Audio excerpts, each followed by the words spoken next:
নমস্কার বন্ধুরা, আপনারা সকলেই জানেন যে 19শে ডিসেম্বর 2025 সংসদের যে শীতকালীন অধিবেশন সেটি সমাপ্ত হয়েছে এবং সকলের আশা অনুযায়ী অনেক সাংসদ বিভিন্ন দল মত নির্বিশেষে তারা কিন্তু টিচারদের সাপোর্টে তাদের বক্তব্য জানিয়েছেন টেট ম্যাটারে।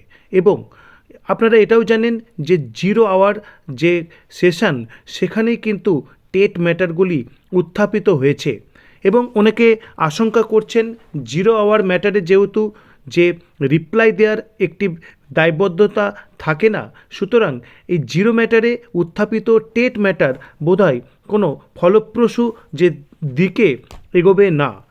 তো সেই বিষয়ে কিন্তু ভ্রম কাটাবার জন্যই আজকের আপনাদের সামনে এই ভিডিও নিয়ে এসেছি, যেখানে আপনাদের সঙ্গে শেয়ার করব যে সংসদের শীতকালীন অধিবেশনে যে বিভিন্ন দলের সাংসদরা এই যে টেট ম্যাটারে তাদের বক্তব্য তুলে ধরেছেন তার কি এফেক্ট হতে চলেছে এবং রেজিস্টার্ড ওয়েতে এখন আপডেটেড কোন কন্ডিশনে রয়েছে সেই বিষয়গুলি। এবং এই প্রসঙ্গে উঠে আসছে যে খুব ইম্পর্ট্যান্ট একটি বিষয়, সেটি হচ্ছে রুল 377। রুল 377 সম্পর্কে আপনারা নিশ্চয়ই কিছুটা জানেন।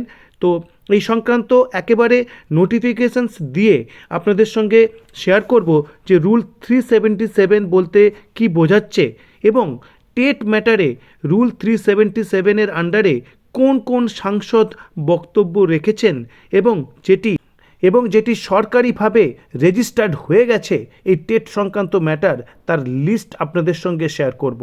তো চলুন শুরু করা যাক আজকের ভিডিও।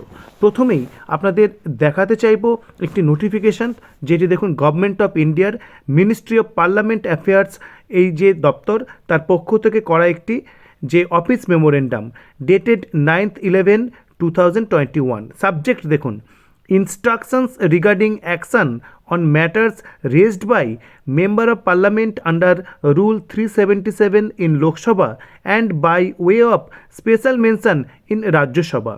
লোকসভাতে এই রুল 377 অনুযায়ী হয় আর রাজ্যসভার ক্ষেত্রে এই বিষয়টি স্পেশাল মেনশন হিসেবে হয়। তো চলুন কি বলা হচ্ছে সেটি দেখে নিই। The undersigned is directed to state that the member of Lok Sabha are permitted by the Speaker to raise matters of urgent public importance under Rule 377। অর্থাৎ যে পাবলিক ইম্পর্টেন্স রয়েছে আর্জেন্ট ম্যাটার সেটি কিন্তু লোকসভার সদস্যরা এই রুল 377 অনুযায়ী স্পিকারের অনুমোদনক্রমে কিন্তু উত্থাপন করতে পারেন। of the rules of procedure and conduct of business in the Lok Sabha. Similarly, in the Rajya Sabha, members are allowed to raise such matters in the form of special mentions under Rule 180A-E. The Ministry of Parliamentary Affairs is the nodal ministry for ensuring that follow-up actions is taken by the ministers on the matters raised under Rule 377 and special mentions and timely replies are given। দেখুন স্পষ্ট করে কিন্তু এর ভবিষ্যৎ কিন্তু বলা রয়েছে যে এখানে মিনিস্ট্রি অফ পার্লামেন্টারি অ্যাফেয়ার্সের যে নোডাল মিনিস্ট্রি তারা কি এনশিওর করছেন, দেখুন যে ফলো আপ অ্যাকশান অবশ্যই যাতে নেন সেই কনসার্ন মিনিস্ট্রিজ সেটি কিন্তু নিশ্চিত করতে হবে এবং যে এমপি এই বিষয়টি তুলেছেন যে জনস্বার্থের বিষয়টি সেটিকে কিন্তু রিপ্লাই দিতে হবে এবং এই বিষয়টি কিন্তু রেজিস্টার্ড থাকবে। সুতরাং একেবারে নিশ্চিন্ত থাকুন যে ম্যাটারগুলি টেট বিষয়ে 377-এ রেজড হয়েছে সেগুলি কিন্তু একেবারে সরকারিভাবে নথিভুক্ত হয়ে গেছে এবং সেই লিস্ট আপনাদের সঙ্গে একটু পরেই আমি শেয়ার করব। তো দেখুন এই সেই নোটিফিকেশান। এখানে আর বলার মতো বিষয় যেটি রয়েছে, যদি কোনো এমপি যারা এই 377-এ কোনো বিষয় উত্থাপন করেছেন সেই পোস্ট যদি ভ্যাকেট হয় এবং সেখানে তার যদি মৃত্যু হয়ে থাকে তাহলে সেক্ষেত্রে কী হবে, will be sent by concern departments oblique ministries to the Lok Sabha oblique Rajya Sabha secretariat as the case may be under intimations to the ministry of parliamentary affairs.